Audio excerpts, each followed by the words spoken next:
Boaké est encore endormi quand Emmanuel Akou se prépare pour une nouvelle journée de travail. Mais avant, le moto-taximètre prépare son engin avant de recevoir l'un de ses prestataires.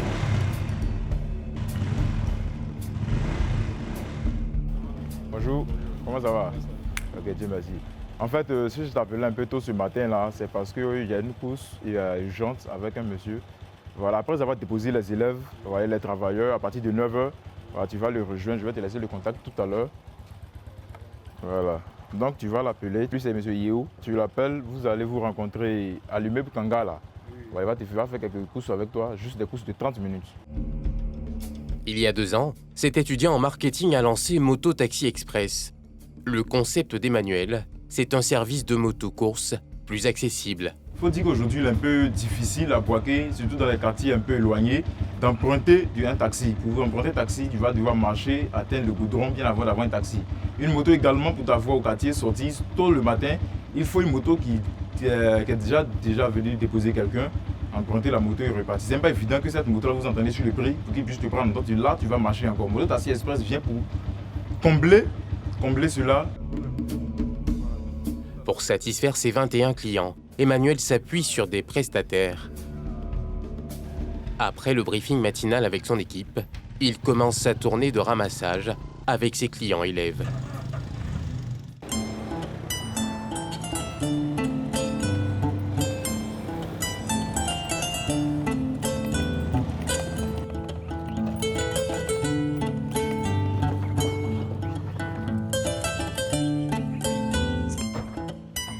Ruth, comment ça va? Bonjour, ça va? Viens monter.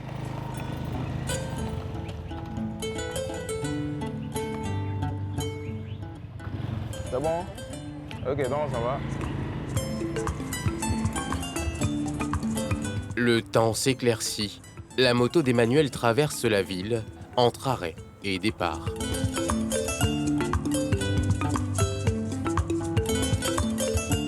Ah, ok.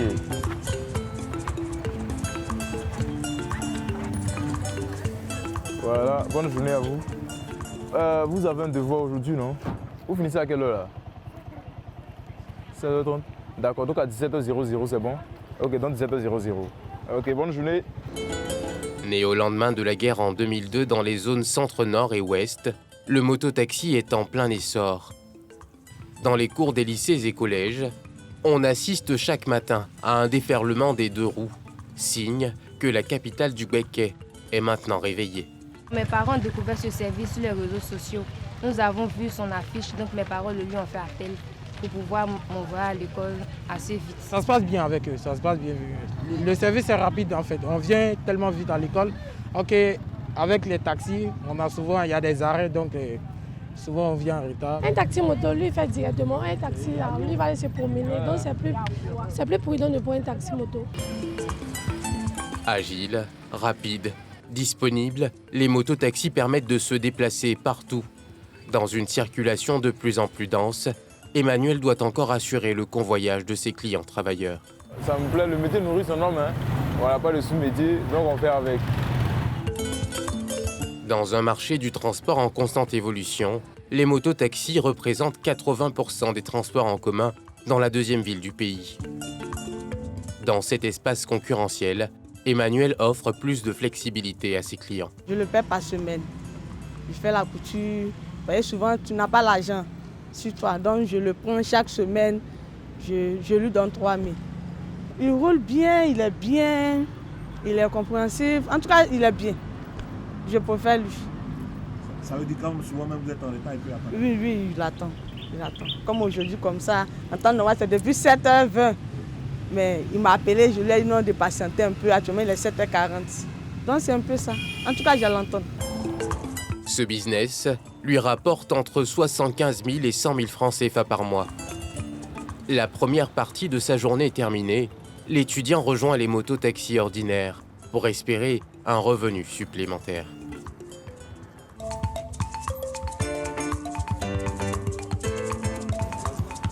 Ouais, maman, c'est la moto.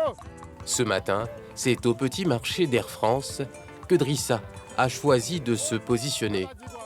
Comme lui, Plus de 5000 motos-taximètres tentent d'échapper au chômage endémique qui frappe la ville de Boaké. Ouais, ma petite, on va non? Vous faites vivre à côté? Ouais, viens partir.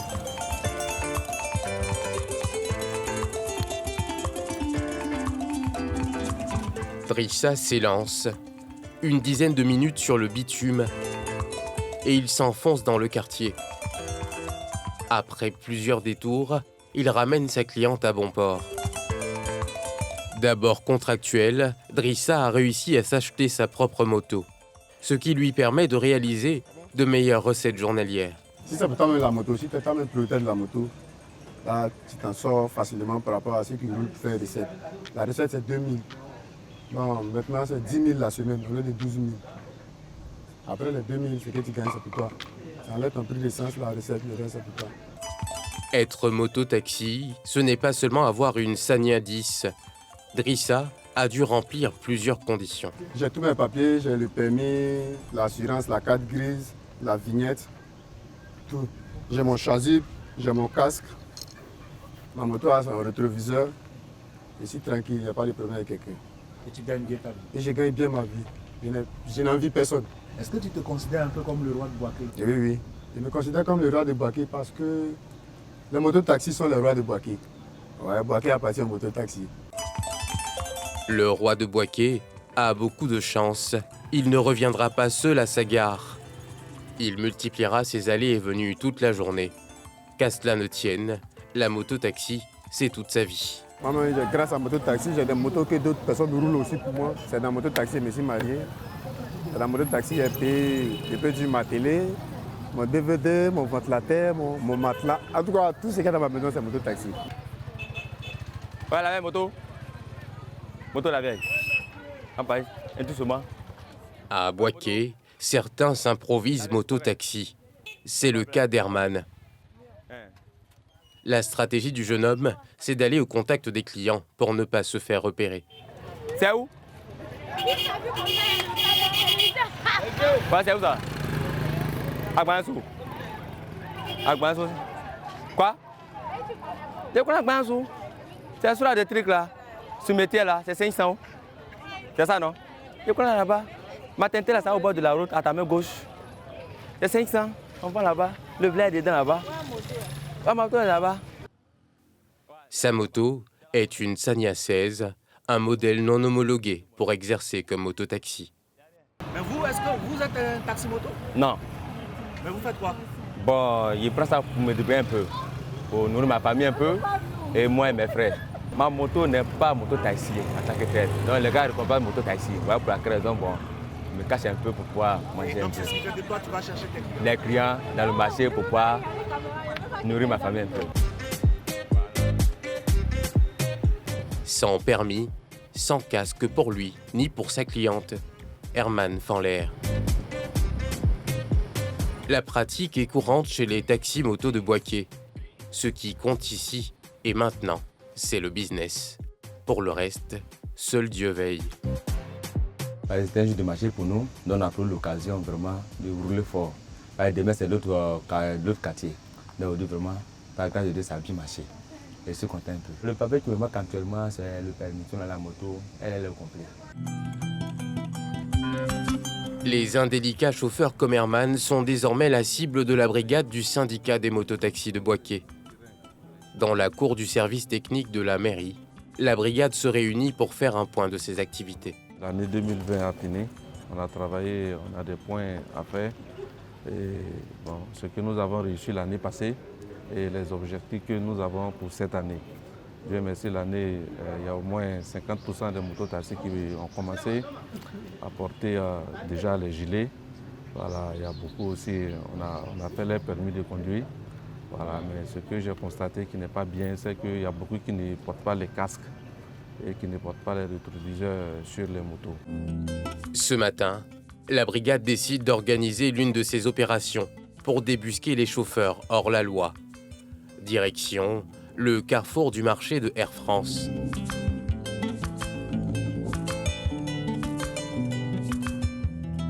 Une fois sur les lieux, les consignes sont données. Bon, aujourd'hui, on va contrôler les gilets, les casques et puis les rétroviseurs sur les motos. Tous ceux qui n'ont pas les gilets de casse et les rétroviseurs, nous allons les arrêter pour les sensibiliser. D'accord? Sur cette voie passe la majorité des mototaxis. Le contrôle est systématique. Très vite, l'opération va porter ses fruits. C'est le cas de mototaxi. Ouais, c'est contrôle de gilet avec macaron, avec casque rétroviseur. Le sert comme il vient de sortir de ce plan. Il sortit il y a un pas longtemps, il n'y a pas encore pris client même. Non, il cherche à faire. Le taxi-moto est sommé de garer son engin. Pour faire changer les mentalités et les habitudes, la brigade mène un combat du quotidien. Le bilan se trouve sur le terrain. Voilà les motos qui sont saisies. Voilà, ils vont aller se mettre en règle avant qu'on puisse leur donner les motos pour travailler. Donc c'est comme ça nous évoluons un peu et petit à petit, vraiment il y a beaucoup qui ont compris. Nous, notre rôle, c'est de bien organiser le secteur pour que les chauffeurs puissent être à l'aise, qu'ils respectent les règlements qui sont demandés par les autorités et que les clients aussi puissent se sentir à l'aise quand ils sont derrière vraiment un mototaxi. À quelques mètres du checkpoint improvisé, les surcharges de personnes n'échappent pas non plus à leur vigilance. C'est un contrôle de mototaxi. Voilà. Donc on a arrêté votre chauffeur, il n'est pas en règle. Vous êtes au courant que les chauffeurs doivent porter leur gilet pour travailler, voilà, pour votre sécurité et pour eux-mêmes leur sécurité. Il n'a pas de casque, on peut vous monter derrière lui. Il n'a pas de gilet, vous montez derrière lui. Ça, ce n'est pas bien. Donc s'il vous plaît, descendez, on va le contrôler. Mon petit, il faut descendre. Face au nombre pléthorique et leur poids dans l'économie, l'heure est plus à la sensibilisation. On va lui montrer comment il doit s'habiller. Voilà, tu vois, c'est comme ça que tu dois porter le gilet. Voilà, il y a un numéro qui est là. Le client qui monte derrière toi, il doit avoir le numéro. En cas de problème, tu as le 62 52. Le 62 52, ça est partout. Automatiquement, quand on nous donne le numéro, on sait qui tu es, on sait où tu habites, on sait dans la gare où tu gares. Donc c'est à cause de ce numéro. Ça te protège et le client qui monte derrière toi, ça protège le client. Chaque mototaxi s'acquitte d'une taxe de 40 500 francs CFA par an auprès de la mairie, soit environ 200 000 millions de recettes. À cela, il faut ajouter les 3 000 francs de carburant journalier qu'utilisent les mototaxis. Comment ça va? Dieu merci, le devoir. C'est bien passé. Ok, Dieu merci. J'espère que tu auras une grosse note. Hein. D'accord.